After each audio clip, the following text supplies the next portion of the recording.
o capitalismo, ele já percebeu isso, que vender produto para negro pode dar dinheiro.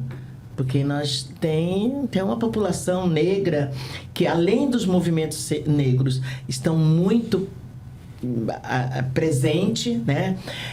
Por mais fragmentado que estejam os movimentos sociais, seja o movimento negro, o movimento de mulher, para mim, né? Para minha análise, mas está atento. Essa palavra que nada mais de nós sem nós é dito pelos movimentos negros, foi dito agora no domingo na parada gay aqui, na parada LGBT aqui em São Paulo, tem sido dito pelos movimentos de mulheres, nada mais de nós sem nós, e tem sido dito pelos povos indígenas. Então, a gente não permite mais que tenha programa, tenha propaganda sem a nossa presença. Eu lembro que um dos primeiros propagandas com a população representando crianças brancas, negras, acho que não tinha indígena ainda, foi de uma empresa de estética, de produtos de beleza. Né? Não vou fazer para não fazer propaganda, não vou falar, mas assim, foi um dos primeiros programas que eu vi. Olha, aí eu chamei a atenção, eu falei, olha como as empresas percebem. Né? Sim, o capitalismo percebe, se aproveita. Transforma tudo em mercadoria e público-alvo. Exatamente. Então, algo que não era muito discutido, sim, por exemplo, muita evidência, né? Os povos originários. Mais ainda do que os negros, sim, né, que vêm com um movimento. Agora é que surge realmente a organização, né, dos povos originários, tudo.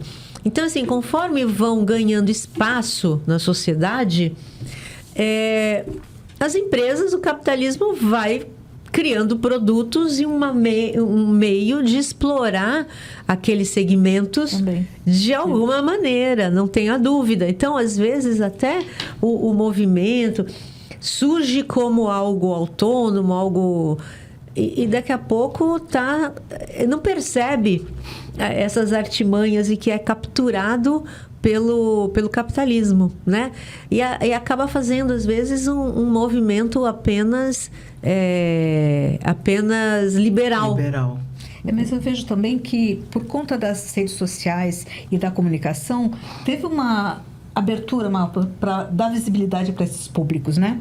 Por exemplo, artistas que se declaram feministas, os negros e negras, sim, que estão, os LGBTs, né? Então, assim, quando tem um artista, quando aparece na TV, parece que dá mais visibilidade, né? Então, acho que isso também favoreceu bastante os movimentos, né? E a gente tem mais acesso às informações do mundo inteiro. Então acho que a gente está na hora realmente de estar na rua e discutindo sobre esses temas, né? Sim. Não, mas bem lembrado essa questão das redes sociais, assim, as redes sociais, eu digo assim, tem as questões para o bem e para o mal, né? Porque essa possibilidade de você gravar rapidinho, né? Filmar e divulgar, a ponto de a gente ficar assim, nossa, tá aumentando, né? Tá aumentando, o racismo tá aumentando, o machismo tá aumentando. A sensação pode até mas pode principalmente tá aumentando a denúncia, mas também pode ser uma resistência, né? Da branquitude. E aí, veja bem, não estou dizendo das pessoas brancas, eu estou dizendo das branquitudes, né? E desse sistema, né? A branquitude é um sistema. Você acha que é uma reação? É uma reação e também do machismo, né? Então, assim, porque a forma dessa violência, tanto machista quanto racista, tem sido um negócio tão gritante que a impressão que dá é que é uma reação mesmo, né? Da branquitude e do machismo. Porque as imagens que têm aparecido, né? As imagens de você pensar, né? Os últimos 6 anos, principalmente os 4, favoreceram isso, né? Nós tivemos um governo que nitidamente provocou, fez, incentivou, motivou. Era para isso, né? Era para voltar realmente para o período medieval, né? Que a gente diz período medieval, porque era algo que parecia que estava escondido, mas que, na verdade, tanto as mulheres quanto o povo negro já sabia que existia isso, porque já sentiu isso, né? Já sentiu na própria carne, né? Essa violência psicológica, mas principalmente a violência física, né? Então, então as redes sociais, elas possibilitam isso e a gente tem que aproveitar. Eu acho que, inclusive, esse programa, né, criado pelos sindicatos bancários, assim, bem bacana, porque possibilita a gente estar nessa... Já que ela está aí, né, as redes sociais...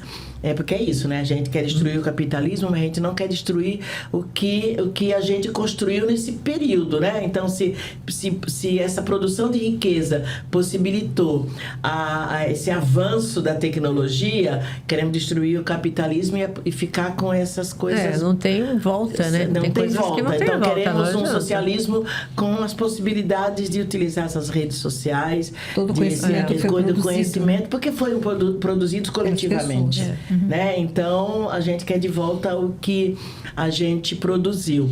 E aí eu fico lembrando, quando eu falo disso, da produção de riqueza, algo que eu tenho falado muito quando eu converso com estudantes, principalmente, que é lembrar do que foi o século XVI para a história do Brasil, né? Para a história da América, para a história da África, mas principalmente para a história do Brasil, que foram as viagens, né, da Europa, das navegações, né? Algo que a gente estudou nas aulas de história, que as pessoas fugiam, não gostavam, e que é a chamada grandes navegações. O que foram essas grandes navegações?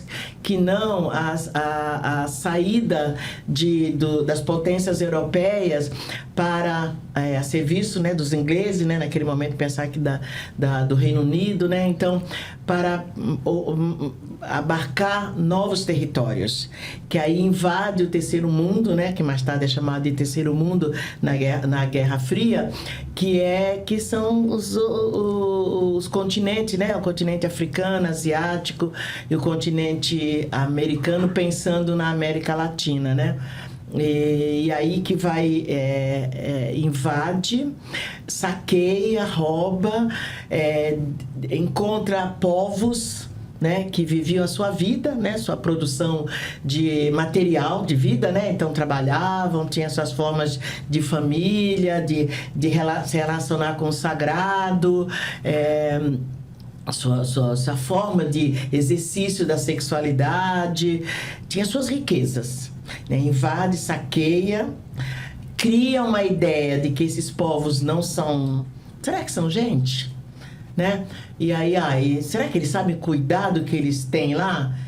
Então, eles não sabem. Então, criam essa história única de que eles não sabem.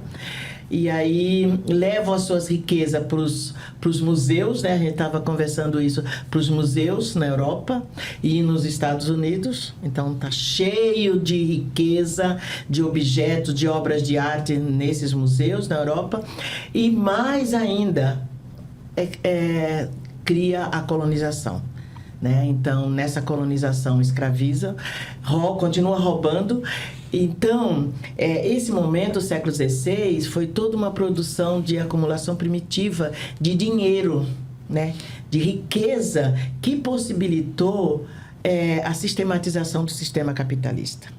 Então, quando a gente discute o racismo, quando a gente conversa sobre reparação, é disso que a gente está falando. O que tem de riqueza produzido no mundo tem que ser devolvido para a classe trabalhadora, porque dessa classe trabalhadora faz parte uma população negra, que seja né, não só negra, né? Estou falando negra pensando no Brasil, na América aqui, e indígena. Né? Tem todo um roubo, um saque que foi retirado desses povos, e que a gente está se contentando com as políticas públicas, quando a gente reivindica, né? A gente cria as ações afirmativas, pensando, por exemplo, e uma das mais importantes para a gente foram as cotas, que já está provado, né? Se as pessoas não querem discutir, não, tudo bem, mas já está provado que as cotas foi uma política fundamental e é uma política fundamental de reparação que nos possibilita saber de todo um conhecimento que nos foi proibido de saber. Porque quando essa população, seja a população negra ou a população indígena, acessa a universidade, ela traz todo um conhecimento e mostra primeiro uma diversidade, né? Quebra essa ideia de padrão, né? De padrão do que é uma pessoa inteligente, do que é uma pessoa, do que é beleza, do que é estética, do que é comida, do que é religião, do que, né? Cria toda essa ideia única. E ela traz um conhecimento, né? Um monte de saber, Saberes, né? de saber